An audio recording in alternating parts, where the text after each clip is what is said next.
With Trump, the big knock on him in 2016 was that he wasn't enough of a dork with enough, bow ties, who had some ideology to write on the back of a napkin. That when Trump was asked, I remember this through the Beltway types for a real loop. He said, "Why are you running for president?" He said, "Because I want you to have good neighborhoods and a nice, safe, good way of life."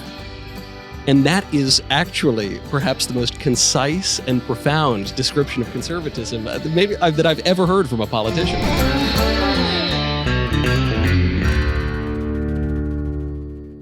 Welcome back to the Kevin Roberts Show here in the great city of Milwaukee, in the great state of Wisconsin, most importantly, still in the great United States of America. I love doing shows on location wherever it may be. This is an exciting time for people who are interested in the future of the country. You don't have to be a Republican. You don't have to be a conservative to know that you're going to enjoy this episode, because sitting with me, and I really do mean this, all kidding and sarcasm aside, is someone I think is one of the most important messengers, thinkers, communicators, not just about conservatism, not just about Christianity, but about the future of America. My friend Michael Knowles of the Michael Knowles Show. Thanks for taking time for this. Well, thank you, sir. That's a lovely intro. I want to play that on loop every morning I wake up. That's very, very kind. Well, I figured the guy who's so responsible for this dystopia known as Project 2025 ought to dish out some compliments, and I figured I'd start with you. I want to clarify a few things, Kevin, because I've Googled it. I've read the news reports. Is it true that under Project 2025, the Costco hot dog will cost $1.60? $1.60, man. Okay. Yeah, but the best thing is we're going to go back to 8-track tapes. Well, that's good. That's good. The one that really worried me, I heard in a very reputable left-wing news source that under Project 2025, the American League will lose the designated hitter. So it'll only be the National League that has it. It'll kind of like it's swapped. Oh, my gosh. As a dedicated National League guy hating the designated hitter, I thought I liked where you were going with that. Now you'll have to go back to the drawing board. That's the tip of the iceberg of what I've heard about the future of the country. Though it really, I think you have to take it as a compliment that the left has lost its collective mind. Certainly over some of our candidates. Certainly they despise President Trump, but that they're taking issue in particular with this vision of the future of America, the notion that the right could have an effective, sensible, what's the word I'm looking for? Practical. I guess the right is, It's very practical. It's very practical and pragmatic, and I think that really terrifies them. Well, you and I were, as we were planning this conversation, going to talk about the state of conservatism, the future of conservatism, which is another way of talking about the state of the country, which we will do. And it's obviously timely because of the news cycle, but it's timely because of the point you just made about practical. To just mention Project 2025, although that's not our ostensible purpose in this episode, which is to say that never before has the American conservative movement been this unified around a set of possible policy prescriptions. As I mentioned to one media fellow yesterday, it's like the menu at Cheesecake Factory, which my wife says is the most overwhelming thing she's ever experienced in her life. And so, yes, it's 922 pages, but the much larger point you can only realize when you step back from all of this news cycle and to say, man, the conservative movement's getting its act together. And a lot of people deserve credit for that, chiefly Donald J. Trump, who, regardless of what percentage someone in the audience agrees with him on certain policies or not, he has personified this moment in American history where Americans have had enough and they're ready to have their country back and wake up in a normal country. Yes, President Trump has effected a wonderful answer that I heard from the late Sir Roger Scruton on the meaning of conservatism. I forget which interview this was, but Scruton said, well, I think a conservative is one who wants to conserve things. There's more to it than that. But with Trump, the big knock on him in 2016 was that he wasn't enough of a dork with enough, bow ties, who had some ideology to write on the back of a napkin. That when Trump was asked, I remember this through the Beltway types for a real loop. He said, "Why are you running for president?" He said, "Because I want you to have good neighborhoods and a nice, safe, good way of life." And that is actually perhaps the most concise and profound description of conservatism that I've ever heard from a politician. No, it really is. And there's so much about Trump that's intuitive. And I don't even mean this as a political statement, but just as a guy, I mean, even going back to his business career. And it reminds me what, your wonderful impersonation just now, President Trump, it reminds me of something now late longtime member of the Heritage Board, Jerry Hume, told me when I first met him, about Trump's age. And he said, Kevin, never forget what heritage and the conservative movement does more than anything else. And I sort of went into academic mode. And I said, what do you mean, like conserve the permanent things? You know, I'm a Kirk and Burke guy. Of course. Yeah. He said, yeah, but he said, that's like a B- answer, Roberts. He said, try again. And I didn't answer it correctly. And he said, Kevin, and he's dead serious, Michael, it's about living the good life.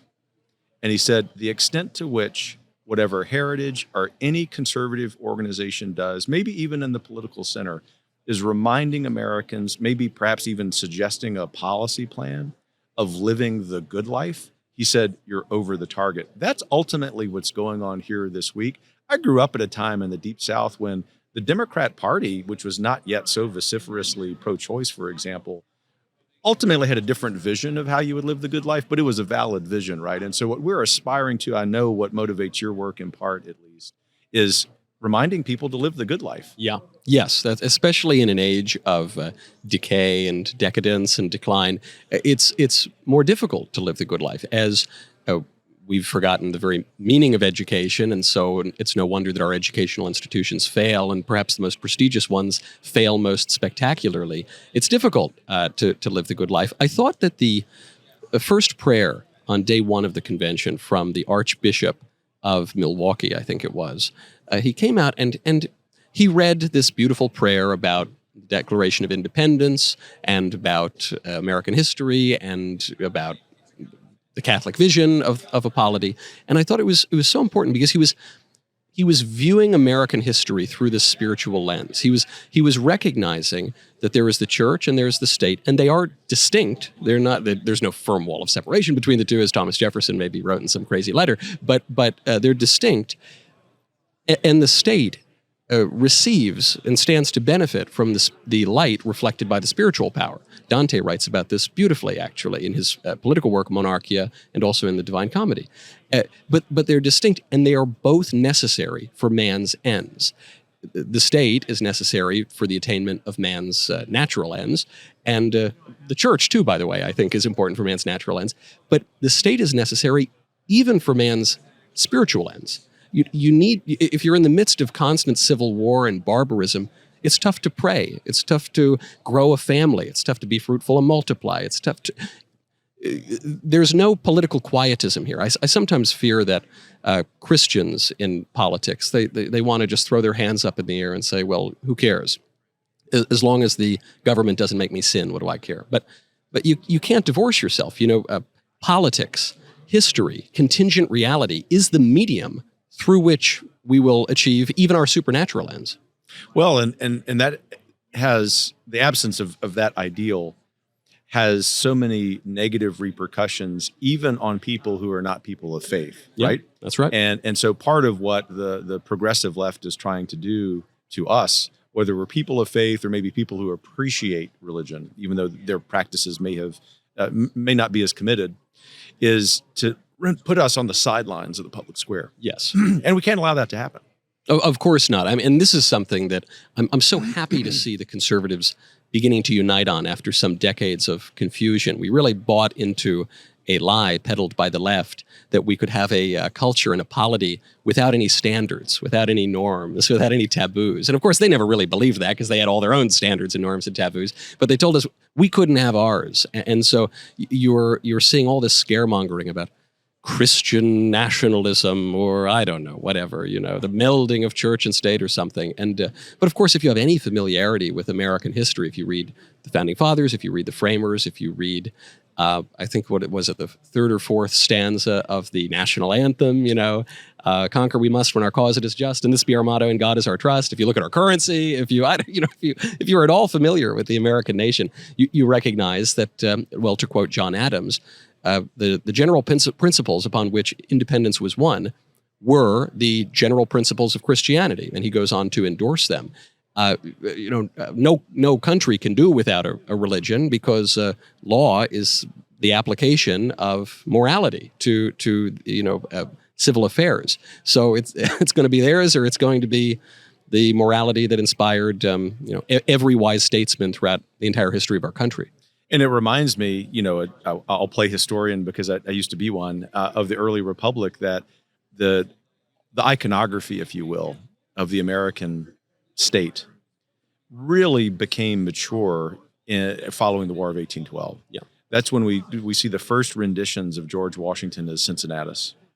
It's when, rebuking, rejecting militarily the British for the second time in half century, gave Americans a confidence that they hadn't just won a war. They hadn't just been kind of this plucky set of colonies that somehow made it. Of course, the economy was really tough in the 1790s. Alexander Hamilton deserves a tremendous amount of credit for guiding the country out of that. But the overriding point is, by the 1810s and 20s, when there was this quietism that had settled in, to your very point, Americans realized, oh, this is for the duration. I mean, as long as Providence shines upon it.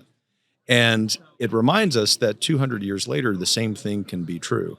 So where I'm going with this question is ultimately to solicit your comment on the state of things now. We are very polarized. I mean, by historical standards, we're polarized. It has been as polarized before. In fact, just before this quote unquote era of good feelings in the 1810s and 20s, as you know. Right. What's your assessment for people? And ultimately, I want to give folks a homework assignment. What can each of us do to participate in that?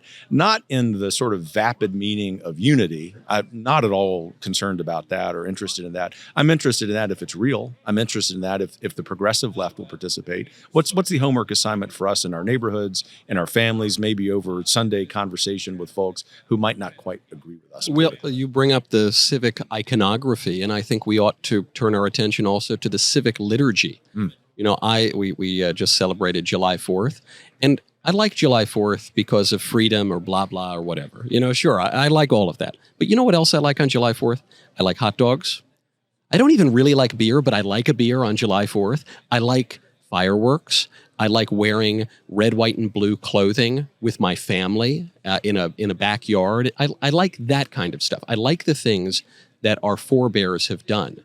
And so I think there's a Catholic principle, and these Catholics keep cropping up in American Here comes the Catholic Mafia hits on us, Michael. Yeah, that's right. But the Catholics, they have a few good insights, maybe even more than a few. And one of those is lex orandi, lex credendi. The way that we worship is going to dictate the way that we believe. And so I've got 3 little kids. I've got 3 kids under 4. My wife is going to murder me if I stay one more night at the Republican National Convention. No cigars tonight, Michael. No cigars. And honey, when you're watching, I certainly would never even dream of having another cigar tonight. My little boy is under 2. He loves his American flag. And he put it on the ground the other day. And he doesn't really understand much of anything, but I made a point to tell him. I said, "Hey, buddy, you can't put the American flag on the ground. You can't do it because that's what my mother and my father and my grandparents told me when I was a kid. And now I have an instinctive reaction. If I see a flag on the ground, I have to pick it up. Why? I don't think the sky is going to collapse if I leave the flag on the ground, but the flag is a symbol of the whole country. So the way I treat the flag is going to dictate how I treat my country. You might remember in 2016." Hillary Clinton campaign staffer posted a picture, I don't know, he or she thought it was very artsy, black and white, of an American flag crumpled on the ground. Oh, here we are getting ready for a rally. And people who were raised right looked at this and said, oh, this is absolutely awful. You can't delete this picture. And the social media gal who posted it probably had no idea that this would offend people. And the people who did have no idea that would offend people treat our country the same way that she was treating that flag, and so it's very important. I guess this gets back to the iconography too, of how we use symbols, our speech, our pictures, our depictions of our country is going to dictate in a very tangible way the kind of country that we live in.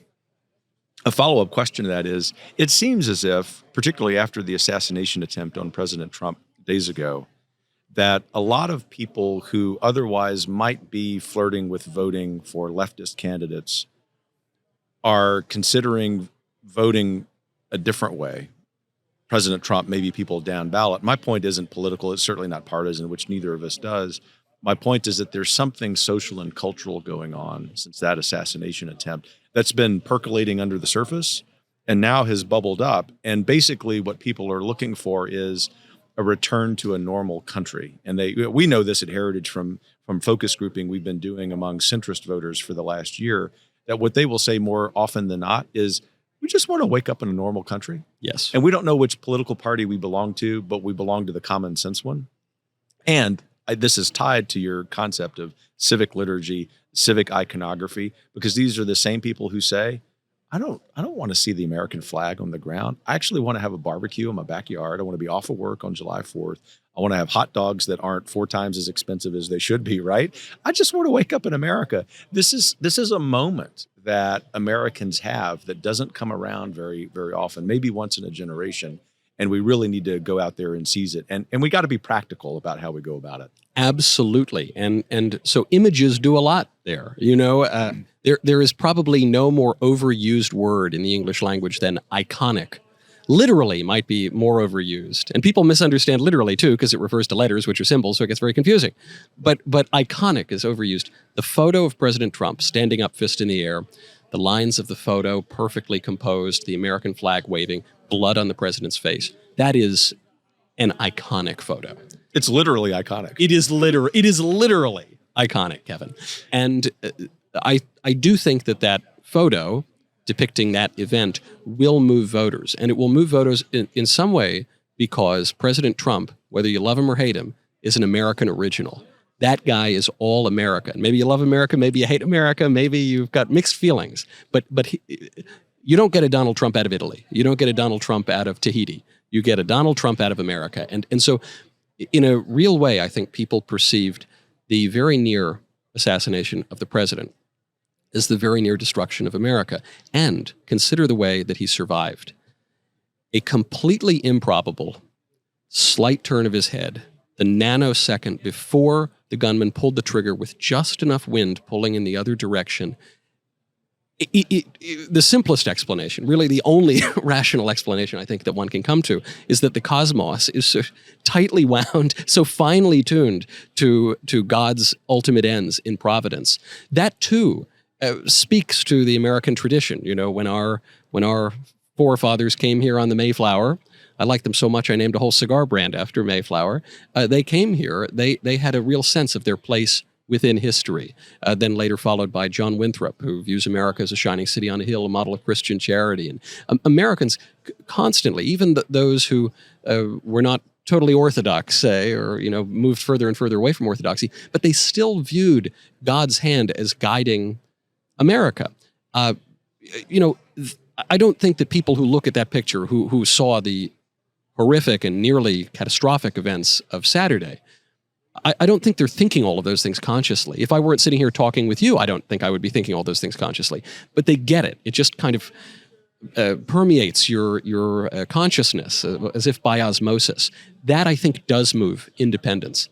And then at a more cable news style political way, what the near assassination of Trump did was took all the wind out of the sails of the Biden campaign, because the Biden campaign, and these are his own words, is premised entirely on the lie that Trump represents an existential threat to democracy, that Trump admires Hitler, that he is in some way the second coming of Hitler, and his political project is an existential threat to our sacred democracy and the Constitution and the country. The moment Biden said, "I'm so grateful that Trump is okay," he admitted that was all a lie, because you wouldn't be happy that Hitler was okay. You wouldn't be happy that the existential threat to your country were okay. So that campaign went away. There's nothing for people to glom onto. And does it move 30 or 40% of voters? I don't know, probably not. But people who just long for America with a flag in the air and a guy who, by the hand of Providence, is saved by a hair's breadth, that inspires people. It does, and it leads me to what will be our final question, at least in this conversation, and that is what we do about it in the long term. I mean, I'll be perhaps a little more academic and less practical on the front end of this question, but the upshot is to solicit some practical advice from you. We have lived for the better part of a century in the United States under the reality of Gramsci's long march through the institutions. You've seen that in institutions that you have been at. I certainly have tried to reform institutions with the work that we do at Heritage. Sometimes when Americans hear that, they hear like an academic concept.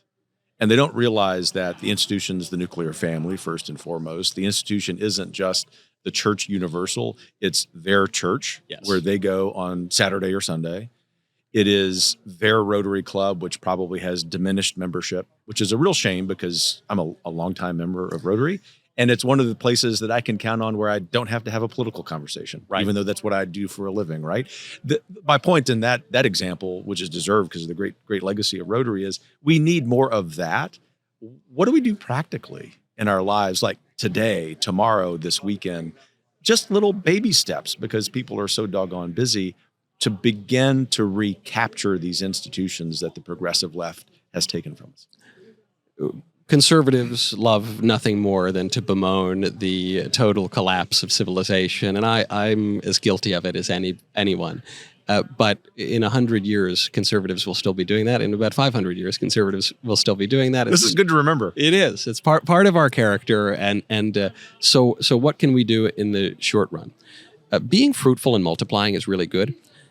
Recognizing the wisdom of Tertullian, going all the way back to ancient Christian writers, that the flesh really does matter. It's not all that matters, certainly, but the flesh really does matter. In fact, Tertullian says the flesh is the hinge of salvation.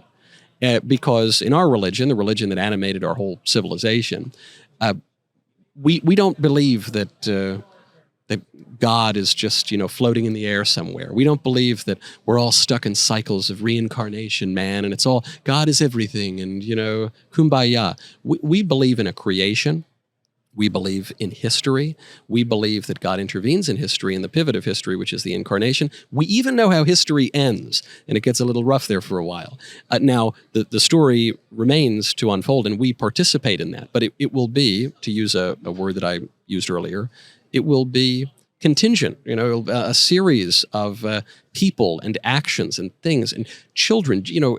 If you're so concerned about American history, how about you focus on your own genealogy first? That's your first intersection with history. And, we sometimes joke, we say the best way to beat the liberals is to outbreed them. It's a lot more fun than arguing. But that's part of it. And, showing up to your particular church and dealing with that annoying guy in your community that, you're not going to solve the problems of the world if you don't deal with that person who gives you grief in your community. So you've got to do all of those particular things. But then furthermore, we fall into doom and gloom. We say the libs are just so good at this. There's nothing I can do practically. And it brings me back to Aristotle, which is we've lost command of our will in a way. The Aristotle sees four kinds of people: people who do terrible things and love doing terrible things; the incontinent who do terrible things but they don't want to; the continent who they do good things but they don't want to; they really want to do the bad things. But there is a fourth type of person, according to Aristotle. We've forgotten this is even possible, which is the virtuous. You actually can cultivate habits of virtue that turn your will. And this brings me back to my main man, Dante, who I mentioned earlier. You really can, if you are oriented in the right direction and you have courage and the practical virtues, you can actually orient your will to desire good things. The left has marched through the institutions to destroy not only, Yale University or something like that, but to destroy our desires, our will. Actually, we will all these bad things. But that's not the final say. They don't have the final say. And through education, through cultivating basic habits within your family and your community, you can turn not only people's behaviors, but even people's desire back to a country that is worth living in, and that allows us all to flourish. I knew we would talk a little bit of philosophy, being an avid listener to your show and getting to know you in the last year. I didn't expect we would talk about it that much, and I mean it when I say it. It's fun. It's step out of the political news cycle and put all of this in proper perspective. It's also a reminder that one of the things our institutions of learning, whether they're K-12 schools or universities, have not done well in the last two generations is cultivate in Americans not just the substance of that learning, reading Dante, reading Aristotle, really knowing it, but cultivating a love for always reading that, yes, for rereading it, for being in conversation, like conversation with friends about that. And so sometimes in this show, we talk about the political, We have elected officials. We gravitate towards civil society and the heady. And I can't thank you enough, Michael, for taking time out of what I know is a busy schedule. You are a national treasure. And truly, for a young guy who's basically just a cigar salesman, not bad. Well, thank you very much. And I want that on my tombstone. I'd like, a guy who's basically just a cigar salesman, but not bad. Tell your wife I said so. Thanks for joining me. Thank you, Kevin. Thanks for joining this episode of The Kevin Roberts Show. Hope you enjoyed it as much as I did. You probably follow The Michael Knowles Show already. If you don't, do that, because you will have more conversations like this. Keep your chin up. We're taking back this country. Here.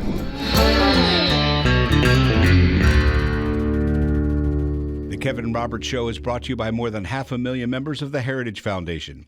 The executive producer is Crystal Kate Bonham. Sound design by Lauren Evans, Mark Guiney, and Tim Kennedy. For more information and to subscribe, please visit heritage.org.